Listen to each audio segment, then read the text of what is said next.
On vous souhaite la bienvenue à ericlatour.com. Nous sommes en année préélectorale au fédéral. Il y aura des élections le 21 octobre.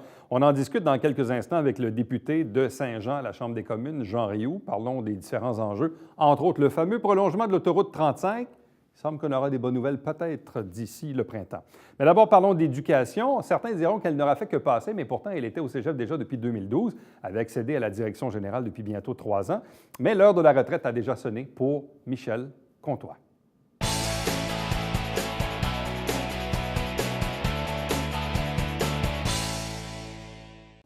L'heure de la retraite a sonné, ou on pourrait dire l'heure de la retraite a déjà sonné pour l'actuelle directrice générale du Cégep Saint-Jean, Michel Comtois, qui est avec nous. Bonsoir et bienvenue. Bonsoir. Déjà? Oui, déjà. Quelle décision difficile à prendre. Ça vient juste d'arriver. Oui, presque. J'ai quand même 40 ans de service dans les réseaux de la santé et de l'éducation, mais après 40 ans de service avec un cégep qui est en bonne santé actuellement évidemment, il y a aussi une date butoir qui est le changement de nos conditions de retraite, qui est au 30 juin. Alors, ça influence la décision. Ça influence la décision. Mais c'est une décision très difficile à prendre parce que... Mais au moment d'accepter le mandat, il y a 3 ans, en 2016, vous saviez dès lors que c'était un mandat qui n'allait pas être très long de toute façon, non? Je savais que ça ne durerait pas plus de 5 ans. Ça, assurément. Maintenant, je m'étais fixé quelques objectifs, avec le comité de sélection d'ailleurs, et on m'avait donné un mandat qui est en bonne partie réalisé. Alors, il y avait... le cégep était en difficulté financière à ce moment-là. Il y a eu, avec les coupures, à la suite des coupures qu'il y a eu dans le réseau collégial particulièrement. Et les décisions qui avaient été prises au cégep Saint-Jean et que j'endosse totalement, mais on n'a pas fait de coupure au niveau des emplois. Alors, on ne voulait pas que personne perde son emploi. Alors, ça a été très difficile. On a coupé ailleurs, mais là, on était rendu on était au bout et on avait un peu d'argent en banque qu'on a utilisé et on s'est retrouvé dans une situation financière plus précaire. Évidemment, maintenant, il y a eu un réinvestissement, ça aide, mais là, le cégep a retrouvé sa santé financière. On avait une formation continue qui n'atteignait pas ses objectifs, qui les atteint maintenant très bien, qui fonctionne très bien. On a eu, il y a 1 an et demi, la visite de la commission d'évaluation de l'enseignement collégial qui a fait un rapport qui est excellent sur la qualité des services qu'on donne, sur notre système d'assurance qualité, qui est assez exceptionnel. Alors, une bonne note là aussi. Alors, très contente, dans une planification stratégique qui devrait se terminer en juin. Alors, ça va bien au cégep. Globalement, ça va bien. Parce qu'au moment de votre arrivée en 2016, vous faisiez quand même déjà partie de l'équipe de direction du cégep. Oui. Vous êtes arrivé au cégep en 2012? En 2012, oui. En 2012. Oui. Donc, évidemment, vous étiez déjà dans l'équipe de direction. Donc, quand vous avez pris la succession de Chantal Denis en 2016, vous étiez déjà pas mal au courant des enjeux et des dossiers, là. Totalement.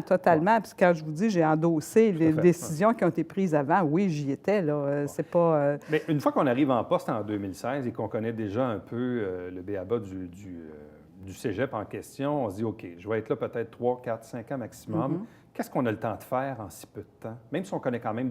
Il y a moins d'apprentissage que quelqu'un qui arrive de l'extérieur, on s'entend. Mais c'est quand même assez court dans une direction générale pour implanter, disons, certains trucs qui nous tiennent à cœur. Oui. Bien, je pense que ça a été de donner ma couleur.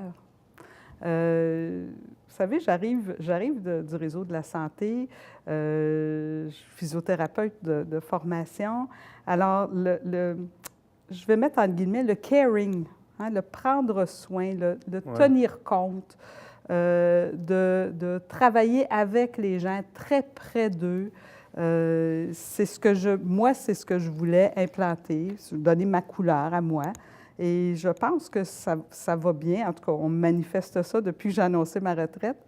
Mais on me le manifeste en disant, oui, on a un sentiment de proximité avec la direction, un sentiment que la porte est toujours ouverte, qu'on essaie de trouver des solutions, qu'il y a un climat de travail qui est bon. Alors, c'est ce que je voulais donner, hein, ma petite couleur assez humaine. D'ailleurs, on travaille sur les nouvelles valeurs avec la nouvelle planification stratégique. Et l'humanisme, jusqu'à maintenant, ce n'est pas encore adopté au conseil d'administration, mais jusqu'à maintenant, l'humanisme fera partie des valeurs du Cégep Saint-Jean. Bon. Est-ce que quand on dit souvent qu'on est parfois peu ou pas, ou qu'au finalement, on ne sera jamais vraiment préparé à une retraite, même si on le sait, là, les premières semaines, souvent, c'est comme des vacances. Hein, en plus, dans votre cas, ça va être l'été. Ça va être plus peut-être à l'automne que vous allez commencer à vous en rendre compte, quand ça fait 40 ans quand même qu'on travaille, qu'on est habitué quand même à un agenda où c'est assez bien rempli. Mais est-ce que le sentiment du devoir accompli, est-ce qu'il est important? Est-ce qu'il est important de quitter et de se dire, j'ai l'impression de quitter pendant que la maison est nette, la maison est propre, la maison va bien? Et ça, c'est important, ça, psychologiquement? Là, oui, tout à fait. Ah, tout à fait. Et je vais vous dire, s'il y avait eu des choses à régler ou quand on dit la maison est propre, la maison est nette, quand on quitte, il faut que ce soit comme ça pour avoir le sentiment du devoir accompli, puis d'être serein là-dedans. Alors, je pense que je suis assez sereine. Évidemment, je le dis, je quitte, mais je ne deviens pas impotente demain matin. Et je serai sans doute encore disponible pour travailler pour les réseaux, mais à mon rythme, au moment au mandat qui me conviennent et pour lesquels j'ai des compétences. Là. Quel est le processus à partir de maintenant pour sélectionner votre succession? Alors là, moi, je ne m'en mêle plus. Hein, évidemment, c'est le conseil d'administration qui prend ça en charge. Alors déjà, il y a eu une réunion avec le président pour établir les paramètres. Nous autres, on va s'occuper quand même de la logistique de tout ça. Mais à la prochaine rencontre du conseil d'administration en février, le 19 février, il y a un comité de sélection qui va être nommé. Souvent, le comité de sélection va se faire aider par quelqu'un qui va être à la recherche de candidats. Et il va alimenter aussi le comité de sélection sur les entrevues, etc. Bon, alors, est-ce qu'on souhaite une certaine transition avant votre départ? C'est-à-dire que la nouvelle personne puisse arriver en poste peut-être 4, 5, 6 semaines avant votre départ? Si c'est possible, oui. Sinon, j'ai déjà avisé le président du conseil d'administration que de toute façon, je serai disponible. Le Cégep Saint-Jean, là, c'est à cœur, le Cégep Saint-Jean, alors je ne laisserai pas ça et je serai toujours disponible pour donner un coup de main, faire la transition, puis tout ça, il n'y a pas de problème. Bon, si la maison est propre et nette et qu'elle va bien, selon vous, quels seront les défis auxquels seront confrontés votre successeur? Ça va être quoi, dans le fond? Vous regardez ça sur l'écran radar, là?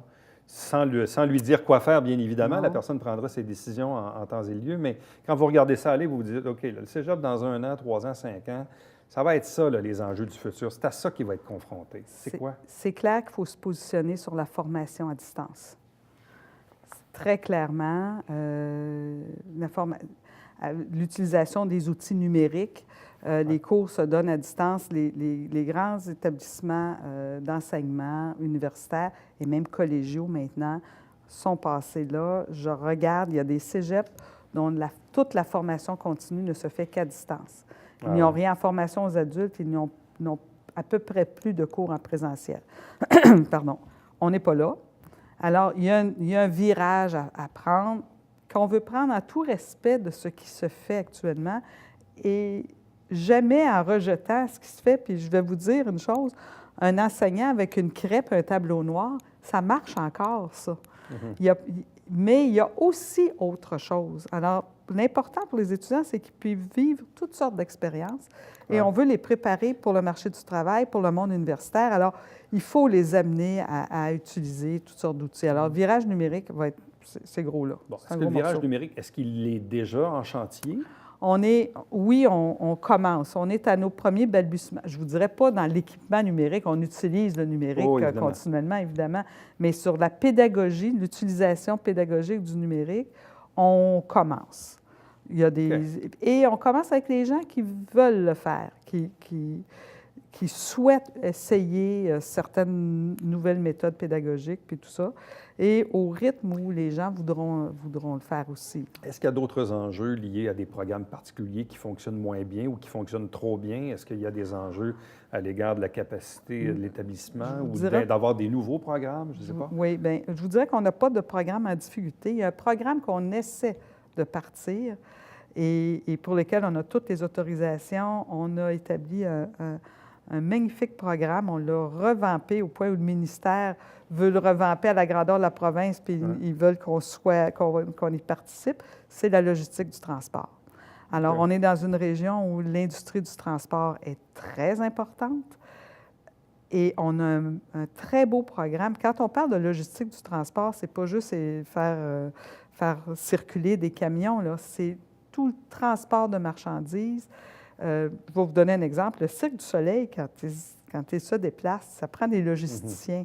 La compagnie Air Canada, quand elle établit ses trajets, ce sont des logisticiens. Le port de Montréal a, je ne sais pas, j'ai entendu un reportage, plusieurs centaines de logisticiens qui travaillent. Toutes les compagnies de transport en ont besoin. On parle de mobilité durable, on parle de chaîne d'approvisionnement. C'est un très, très beau programme et malheureusement, ça n'attire pas les jeunes.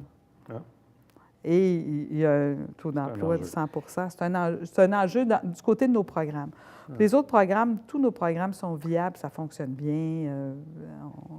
Là, pour janvier 2019, on a quoi? Un peu plus de 3100 étudiants, à peu près? Oui, au-dessus de 3000 étudiants. Est-ce qu'on est encore à pleine capacité? Est-ce qu'il y a encore de l'espace ou on est vraiment limité? Là? On est déjà allé à 3400 étudiants. Alors, mais c'était serré. 3400, c'est serré.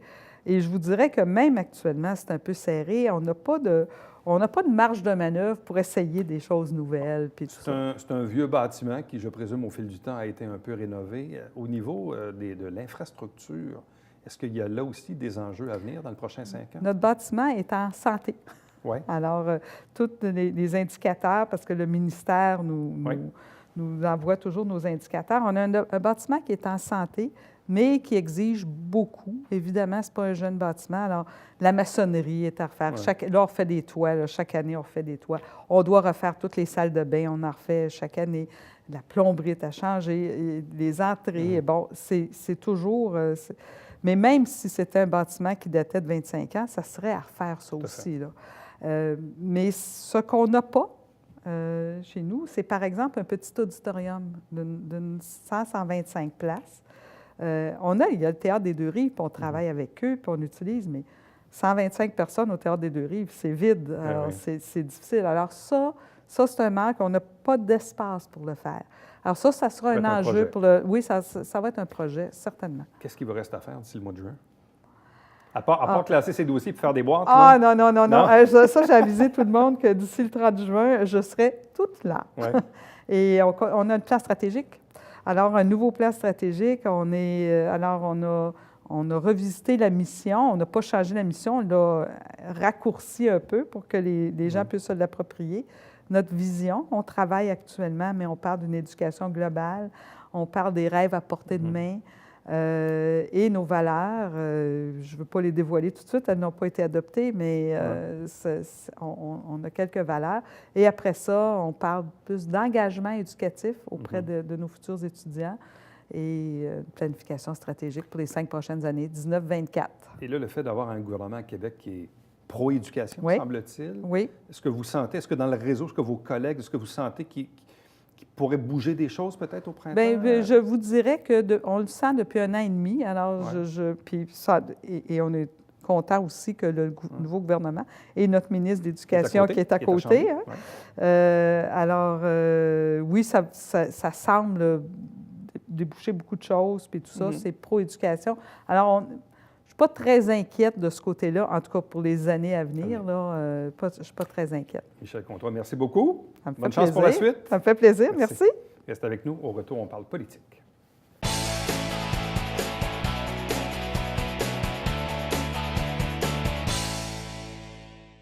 Mesdames et messieurs, bonjour et bienvenue à la Justice entre nous. Mon nom est Serge.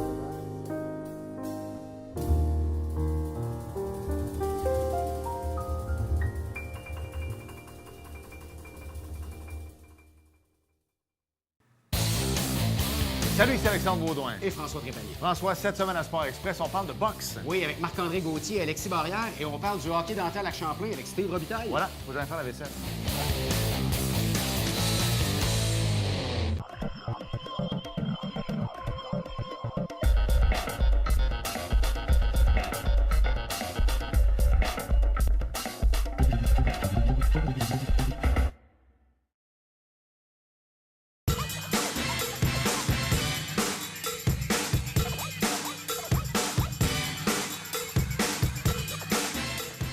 dimanche 9h30, Télébingo, on vous attend.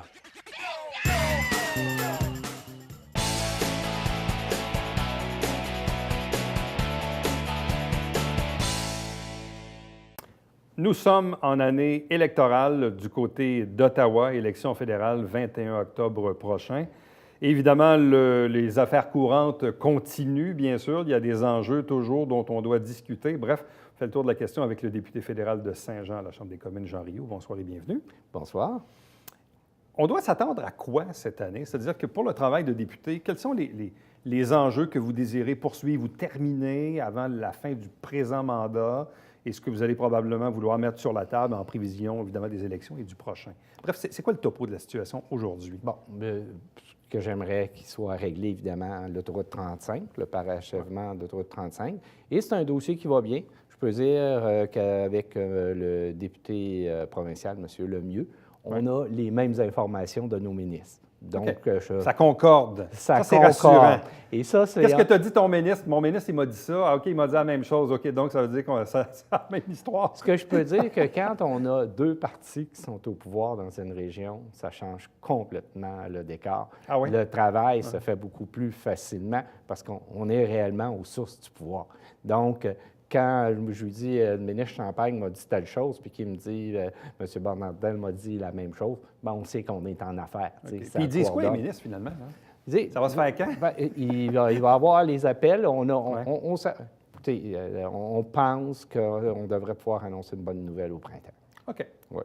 En tout cas, le fédéral, on est là depuis 3 ans. On a 2 programmes de subvention qui ont été offerts au provincial, soit le programme des corridors, puis le programme d'infrastructure. Donc, l'argent est là, c'est connu, et Québec a confirmé, M. Bonnardel, autant au député Lemieux qu'au ministre Champagne, que c'était un projet prioritaire. Il reste 13 km. Je pense qu'il faut le finir, ce lien entre Boston et Montréal. Bon. Donc, si on finit par faire une annonce conjointe et officielle quelque part au printemps, ça voudrait dire que là, va s'enclencher le processus. Il reste quoi à faire? Est-ce qu'il y a encore des terres à exproprier? Non, cette partie-là, c'est fait depuis longtemps. Okay. Les études environnementales sont faites. Le tracé, tout ça. Bon. On me dit qu'il resterait peut-être un peu de travail sur le tracé encore à faire. Mais dans l'ensemble, là, c'est complété. Donc, on peut parler de début de travaux, possiblement assez rapidement après l'annonce. Mais on parle quand même de quoi, d'un 2-3 ans de travaux, à peu près? Je ne penserais pas. On parle de 13 km. L'autre partie, qui était beaucoup plus longue, a duré 2 ans. Okay. Donc, j'imagine qu'on parle de plus court. Donc, le dossier de la 35, on s'entend qu'on veut régler ça avant les élections. Il y a une volonté politique, je pense, de toute la région, mais des 2 gouvernements. Donc, ça, c'est de très bon augure. Il y a aussi, au cours de l'année, on va continuer à surveiller les travaux de la commission mixte internationale et qui a déjà commencé à avoir des pistes de solutions pour éviter les inondations sur la rivière. Il y a aussi le développement du pôle de sécurité et de défense, INO-Sécu, qui va bien, qui est déjà incorporé, qui vont être prêts à faire leur demande à DEC Canada, donc pour avoir un appui. Il y a aussi, on attend la signature avec le gouvernement provincial sur le logement social. On sait qu'il y a déjà 4 projets qui se sont manifestés dans la région, soit la Colle, une maison pour les itinérants, une maison pour les immigrants et possiblement un projet ici à Saint-Jean. Donc, c'est des projets là, qu'on espère qu'on va voir les résultats cette année. Bon. Là, évidemment, je le disais en introduction, on est dans une année préélectorale. On voit que les conservateurs font des efforts au Québec pour faire connaître leur chef, Andrew Scheer, un peu moins le NPD. Le Bloc québécois a un nouveau chef qui a déjà été ministre au Parti québécois. Est-ce que vous sentez que le contexte électoral va quelque peu changer par rapport à la dernière élection? Est-ce que la compétition... Non pas qu'il y ait une grosse usure du pouvoir, mais vous êtes au pouvoir quand même depuis 3-4 ans. Bon, bref, parfois, ça change un peu la donne. Dans le fond, Ça va être quoi le prochain leitmotiv de la prochaine campagne électorale? Ça va être le choix entre la continuité ou Ben, changer? Je pense que, oui, la continuité, mais je pense que le Parti libéral a des valeurs qui sont importantes au niveau de la population. On l'a démontré de s'occuper de la classe moyenne. On l'a vu par l'allocation canadienne pour les enfants. On a augmenté pour les aînés le revenu garanti supplémentaire. Donc, on est là pour l'ensemble. On s'est occupé des Autochtones, on s'est occupé des groupes LGBT. Donc, qu'on essaie que tout le monde puisse faire partie de la société. Donc, on s'est occupé aussi du milieu des affaires. On a vu, c'est la semaine des petites entreprises, diminution des impôts pour les petites entreprises de 11 à 9 %. Et on voit que le plan a fonctionné parce que les Canadiens, depuis 3 ans, ont créé 800 000 emplois et on a le plus bas taux de chômage qu'on n'a jamais connu depuis 40 ans. Donc, c'est un plan on a réussi à créer la croissance, mais surtout de l'innovation pour essayer de créer les emplois de demain. Mais au-dessus de ça, je pense que le grand enjeu de la campagne va être l'environnement. Et l'environnement, si on regarde jusqu'ici, il y a un parti qui s'est tenu, qui a des mesures qui sont réalistes. La taxe sur le carbone, on dit la pollution a un prix. Donc, et on a regardé encore l'ex-ministre français qui disait c'est la solution. Mais est-ce que le projet d'oléoduc risque de vous faire mal? Il va falloir l'expliquer aux gens. Et M. Trudeau, là-dessus, est très clair. On est dans une période intermédiaire. Il faut regarder, là, tout le monde, là, probablement ici dans la salle, a une auto qui fonctionne au mazout, au gaz, donc à l'essence. Donc, il faut, pour la période intermédiaire, de le fournir et il faut aussi assurer l'économie. On dit que du développement durable, c'est d'assurer une croissance économique et de sauver la planète, d'avoir des mesures au niveau du réchauffement de la planète. Et c'est ce qu'on fait. Le DUC va permettre que les gens puissent travailler et qu'on ait des revenus pour faire de l'innovation dans les énergies vertes. Et que mais si le Québec ne veut pas que ça passe sur son territoire, il va arriver quoi? Mais on ne parle pas de celui qu'on a accepté présentement. Au niveau du Québec, c'est réglé. Il n'a pas été accepté, il n'y a pas d'acceptation sociale et il n'y en aura pas de pipeline qui va passer au Québec. C'est ce qui a été... et le fédéral ne reviendra pas à la charge là-dessus? Pas le gouvernement. Si vous me demandez une différence, pas le Parti libéral. Pas le Parti libéral. Et on ne pourra peut-être pas dire la même chose du Parti conservateur, qui est pro-développement pétrole. Pour eux autres, jusqu'ici, ils ne reconnaissent pas qu'il y a un problème de réchauffement climatique. Ils n'ont pas de mesures en ce sens. Bon. Et on parle des conservateurs. Ils risquent fort bien de vous coller l'étiquette d'un gouvernement, d'un parti dépensier. Donc, ce que j'ai envie de vous poser comme question, est-ce que le Parti libéral du Canada, est-ce que ce gouvernement-là, le gouvernement Trudeau, est-ce que c'est un gouvernement dépensier? Pas plus que les conservateurs avant nous. On sait que les conservateurs, les 10 ans qui ont été là, ont eu une moyenne par année de déficit ils ont atteint 400 milliards de déficit. Oui, on a des déficits. Le Parti conservateur était dans l'austérité, coupure de mesures, et ainsi de suite, diminution des impôts des riches. Nous, ce qu'on a fait, c'est qu'on s'est assuré qu'il y ait de la croissance, que l'ensemble de la population, la classe moyenne, ait plus de revenus pour réaliser ses espoirs et assurer une croissance économique. Quand les gens de la classe moyenne ont plus d'argent, bien, ils dépensent et assurent la croissance économique. Le plan que l'on a, oui, on a des déficits, mais ces déficits-là, si on les regarde en fonction du pourcentage du PIB, vont continuellement en diminuant. Donc, on avait la capacité, et présentement, dans le monde occidental, le Canada est le pays le moins endetté. Bon. Au niveau de l'agriculture, parce qu'on en a parlé un peu cet automne, on sent encore un certain malaise, bon, probablement exprimé par les syndicats de l'UPA un peu partout, notamment ici. Comment pouvez-vous rassurer ces gens-là? Je comprends qu'ils ne sont pas très nombreux, les agriculteurs en tête de pipe, mais c'est quand même un apport important à l'économie, puis on parlait d'environnement tantôt aussi, au fait de pouvoir se nourrir nous-mêmes ici. Qu'est-ce qu'on peut leur dire à ces gens-là pour les rassurer?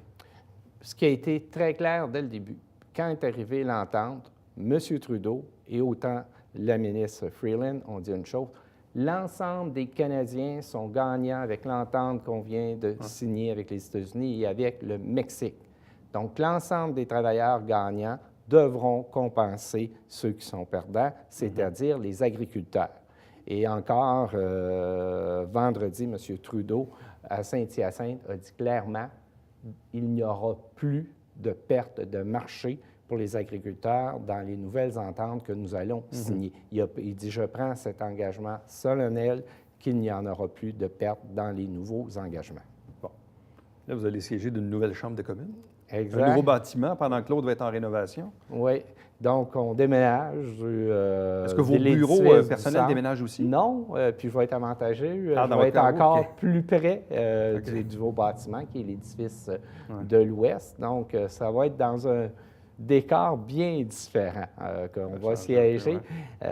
C'est beaucoup plus froid que la chambre qu'on avait. Sauf quand je l'ai visité, les bureaux, parce qu'ils ont déménagé les bureaux originaux de la Chambre des communes dans le nouveau bâtiment, n'étaient pas là, mais il y a quelqu'un, à un moment donné, il dit ça ressemble presque à un aréna. Peut-être que les nouveaux bureaux vont nous donner plus de chaleur, mais... Donc, vous allez avoir de l'espace pour patiner. Exactement. Jean Rioux, merci beaucoup. Bonne session parlementaire à la Chambre des communes. Puis évidemment, on va savoir qu'à quelques occasions d'ici l'été et le déclenchement des élections l'automne prochain. Merci beaucoup de votre invitation. Restez avec nous puisqu'au retour, on vous présente le Babière quotidien.